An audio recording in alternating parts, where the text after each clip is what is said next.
I'm going to use ChatGPT to land a photography client. Now, I don't know if AI is good enough to actually do this, but I want to find out. I run a product photography company and I've worked with over 50 brands, so I know how to land clients. But can ChatGPT say the same? Today, we're taking what ChatGPT tells us to do and comparing it to my own client acquisition system. We're writing full-on emails, finding the highest paying clients, creating proposals, negotiating our rates, and so much more. Can ChatGPT actually get us a client, or is our photography business going to crash and burn? Let's find out. If this is your first time here, my name is Chris Pieta. I run a product photography company and teach creative business online. Before I get started, if you haven't gotten my free ChatGPT cheat sheet yet, the link for that is down below. There are 13 different examples of how I'm using ChatGPT inside of my business. It's gotten over 600 downloads so far. Free download below. Alright, so when photographers and videographers hear about ChatGPT, they either get worried or excited. Personally, I'm super excited about this new technology. It's going to revolutionize a lot of industries. On the other hand, it can be scary. Is this technology going to replace us as photographers? Who knows? One thing is for sure, it's already here and it's not going away. So you might as well embrace it. On that note, today we're going to be using ChatGPT to get us a photography client. How? We're going to be asking it questions and following its advice. Now, ChatGPT has been notorious for giving wrong advice and just stating the incorrect answers and facts. It's really important that we already know what the client acquisition pipeline looks like. We need to have a decent amount of knowledge on the subject matter at hand in order to actually benefit from ChatGPT. If we have no idea, then the app can just lead us down the wrong path. When we go down the wrong path in business, we fail. A quick tangent here, when you see other people that have more clients than you or more creative business success than you, it's probably not because they're way better than you. They're just making fewer mistakes. In the world of business, mistakes hurt. If you can avoid making mistakes, then you can grow your business insanely fast. That's the whole reason why you see so many online courses these days. People recognize that they can just pay someone $2,000 and they'll save them 6 months of making painful mistakes. That trade is a no-brainer for most people. Anyways, that's why we need to have some sort of knowledge of what we're asking ChatGPT of. We want to be able to screen the answers and use the software as a tool rather than something that will send us down a rabbit hole. Let's pull up ChatGPT and get some clients. All right, so we have ChatGPT pulled up here. If you don't have an account yet, go to chat.openai.com, create a free account, and you have access to the software right then and there. The first thing that we want to do is ask ChatGPT, how do we actually get clients? So I'll just type in, how do I get clients? And then ChatGPT will tell us. So far, so good. 1, identify your target audience. Yes, we have to pick our niche. 2, build your online presence. So this means create a portfolio on our website, offer a free trial or consultation. This is great. We can offer free ideas for clients. So for example, if we're trying to get photography clients, we can offer them free ideas that they can use in their own business, and they could either run with those ideas or go back to us and use them with us. Network with other professionals. This one's not bad. Networking hasn't really unlocked many clients for me. Ask for referrals. This one I disagree with. If you go back to my previous video, you'll know why. Advertise. For a lot of photographers, advertising could work, but it costs a lot of money to start up. What I recommend doing here is actually doing cold outreach. So if we ask ChatGPT, what about cold outreach? What do they have to say about that? Cold outreach can be an effective way to find new clients, but it requires a strategic approach to be successful. Here are some tips for cold outreach.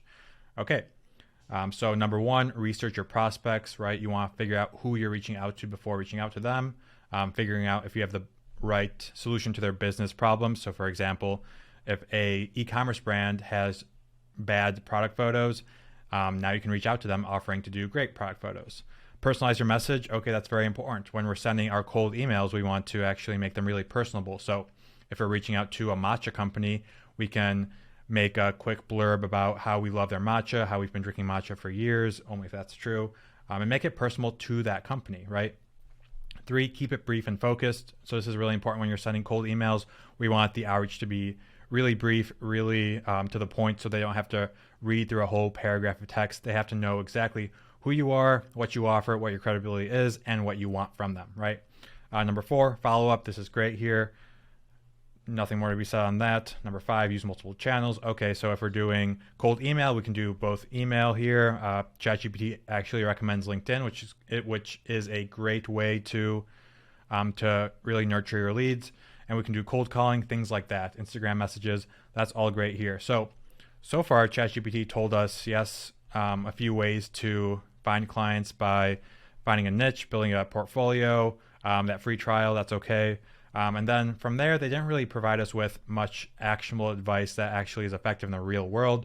4, 5, and 6, from my experience, isn't very effective for new photographers. You're far better doing cold outreach. For me, 95% of my clients have come from cold outreach rather than referrals or anything like that. So now that we have a good outreach method, let's actually create cold emails for this outreach method. All right. So in order to create a good cold email, we're going to, well, I already know what to do, but let's see what ChatGPT tells us to do. So we describe the problem. I'm a product photographer. I need a cold email.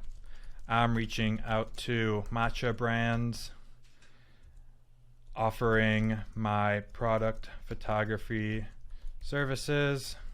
Write me a cold email that's funny. Now here I prompted it much differently than I did before. So the first few prompts were just single line questions, but here I actually prompted it with a very, very specific criteria.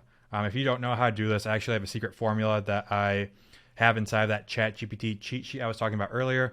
A free download for that is down in the description below, so grab that if you need help with that. So let's see what kind of cold email that ChatGPT will give us for the following problem, for the following prompt. All right, so, okay, this is actually pretty good. The subject here is matcha made in heaven, match made in heaven, and photographed by me. The second part's not that great.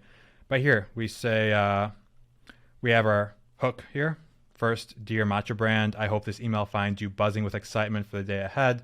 Thanks to the matcha, of course. I want to reach out to you because I think we could be a matcha made in heaven.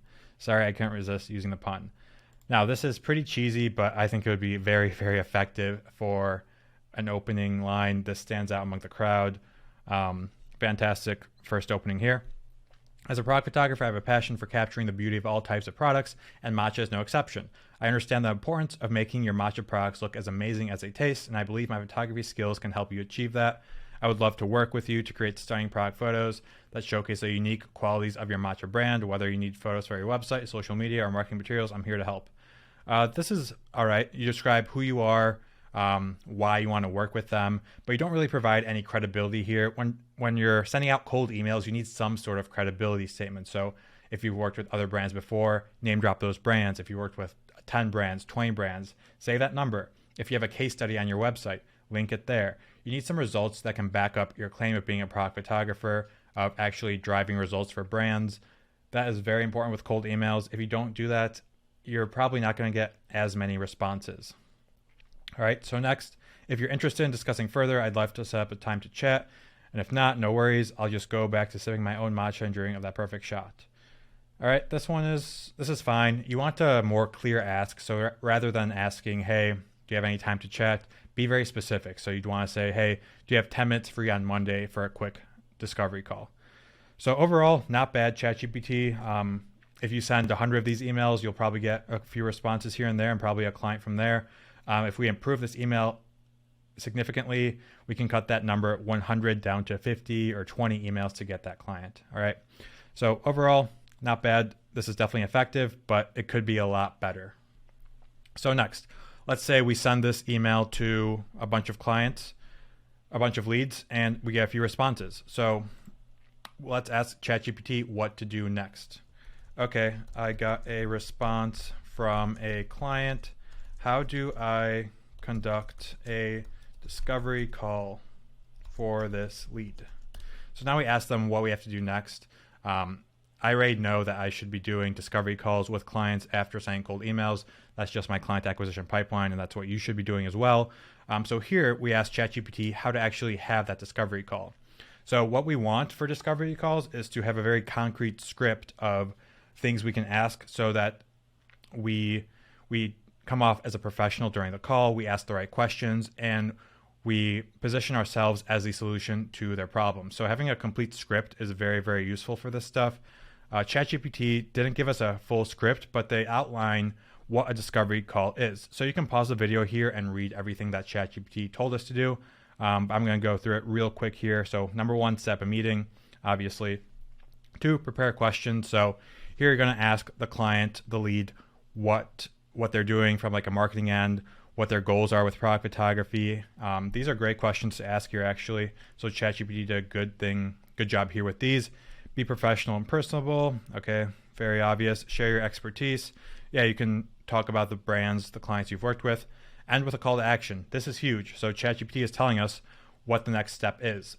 For example, you might send a proposal or schedule up a follow-up call to discuss details further. Overall, this is a great outline for what to do on the call. Let's see if they could actually give us a script. Can you give me a script of what to say on the call? So now let's see what ChatGPT tells us when we ask for a script. So here, hello, client name. It's great to connect with you today. Blah, blah, blah. All right, so I'm going to let ChatGPT generate this response for us here, and then we're going to go through it here. So number 1, hello, client name. It's great to connect with you today. I appreciate you taking the time to chat with me about your product photography needs. Can you tell me a bit about your business and what you do? This is all right. It's pretty generic here. Questions. All right, again, we get our questions here that we had up here. So what are your goals for product photography? Who's your target audience? Things like that. Based on what you've shared, I think I can help you achieve your goals. I have experience working with clients in similar industries, and I'm confident that my product photography skills can bring value to your business. Yeah, this sounds pretty robotic when you say it like that on the call. So you really have to personalize this and make it specific to this client, make it sound more human, more playful here. Based on our conversation, I'd love to send you a proposal outlining my services. Again, no one's really going to talk like this. This script kind of sucks. You need a better script here. So what we can do is continue prompting ChatGPT for a better script, or you can do your own research, figure out scripts like that. This is stuff I teach inside of Creative Biz Launch. We have scripts for all our students for their sales calls that allow them to actually close more deals. So if you're interested in those, link is down below. But overall, this is not great. So kind of fail on this script portion. Let's see what ChatGPT has to say for our proposal. Okay, so if we scroll up here, we remember that ChatGPT told us that we have to end the call with we have to end with a call to action, right? So before ending the call, clarify the next steps and outline what happens next. So you might send a proposal. That's great. Let's see what ChatGPT has to say for our proposal.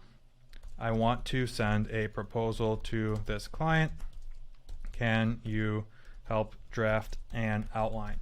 So the proposal is a very, very important step of the sales pipeline, because this happens after you've sent the cold email, after you've hopped on the call. Here, you're trying to lock in the deal. So now you have in writing what you're actually getting from the client, what you're providing to them, and the terms. So let's see what ChatGPT has to say for the proposal. Okay, introduction. Begin with a brief introduction. Thank the client for considering your services. Include a brief summary of the services you'll be offering. Okay, this is great. Scope of work. All right, so you want to detail out the types of products you'll be photographing, the number of photos, angles, lightings. This isn't really what you put in the proposal, but that's okay. Locations or settings. Yeah, that's fine. Additional services. That's good too. 3, timeline. Okay, I'm glad that the timeline is here. Timeline is such an important part of the process, of the proposal process, that so many photographers miss. You need some sort of timeline so the client knows how long it takes from when they sign this proposal to when they get the final photos. So very good here. Deliverables. Obviously, you need to write in how many photos they're getting for the price.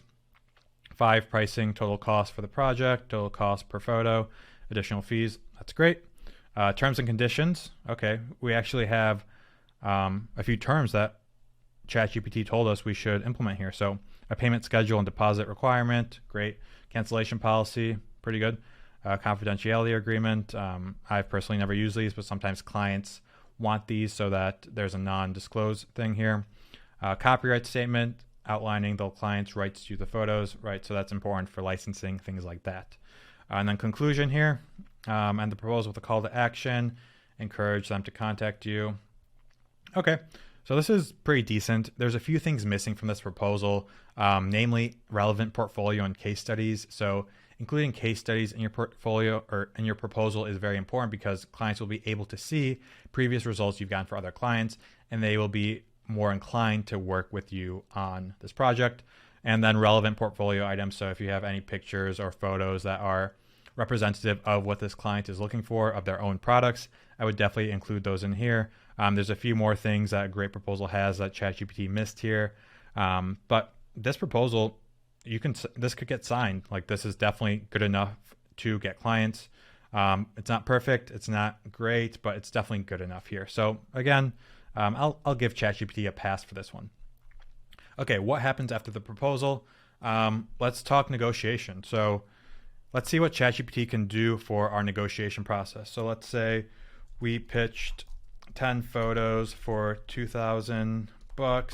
The client only wants to pay $1,500. How do I convince them to pay me $2,000 for this project? Let's see what negotiation techniques ChatGPT tells us here today.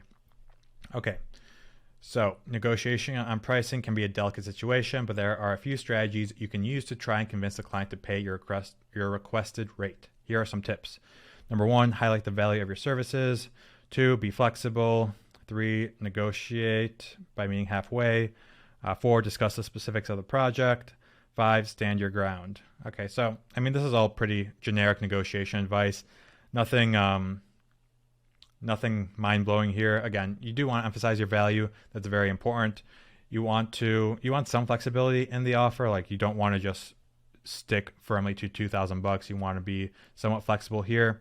What I would do is I would actually offer, I would say for $2,000, we can actually do 12 photos or 15 photos. So we can keep the price high, but then we adjust the number of deliverables so they have a higher perceived value. We can throw in bonuses here. So we can throw in free licensing. We can give them a free rush fee or faster turnaround time for the same price. I like to throw in bonuses rather than go down in price. But again, at the end of the day, you could always drop that price to get that deal. Overall, I'm very impressed with ChatGPT here. Again, negotiation here, I'd say pass. So in summary, first off, how do I get clients? This is good. Not great, but good. They identify their target audience, build our online presence, offer a free trial or consultation, all good stuff here. But they didn't talk about cold outreach. And cold outreach is the best way to get clients when you have 0 clients. It's just so easy to do. It's free. It's a fantastic method. So then, since I knew that we should do cold outreach, we went ahead and asked ChatGPT how to do it. So that's why I've been talking about earlier. That's so important for us to actually know the process and use ChatGPT as a tool rather than as the only source of our information. Because if you do that, you will fail and go down that rabbit hole I was talking about earlier. But here with the cold outreach, ChatGPT did give us a pretty good answer. So pass on that. Our cold email itself, it was pretty good. The hook was awesome. The body needed some work and the ask also needed some work. But since we know how to write a cold email, we were able to use what ChatGPT gave us and make for a better cold email. So pass again on that. We got a response from the client. Discovery call, not great. A lot that went wrong here, and a lot that we can fix here, especially the script here. Next here, proposal, pretty decent here. I'd say it's good, but there's a lot we can fix as well. And then negotiation, pass. So overall, I'd give ChatGPT a C here. This is all good enough to get clients, but you're going to be sending a lot of emails here. You're going to be hopping on a lot of sales calls that end nowhere if you're using these strategies that ChatGPT outlines here. If you have your own strategies that you know work for sure, like what we teach inside of Creative Biz Launch, then your rates of getting clients will be that much higher. And you'll have the knowledge to use ChatGPT in a way that that ChatGPT by itself fails to deliver on. So that's all I got here. I will talk to you in a second. All right, there you have it. ChatGPT is great, but we still need to know what to do ourselves. If you need help getting clients or scaling your creative business, check out Creative Biz Launch down below. Our students are getting massive wins, and it would be great to have you in there as well.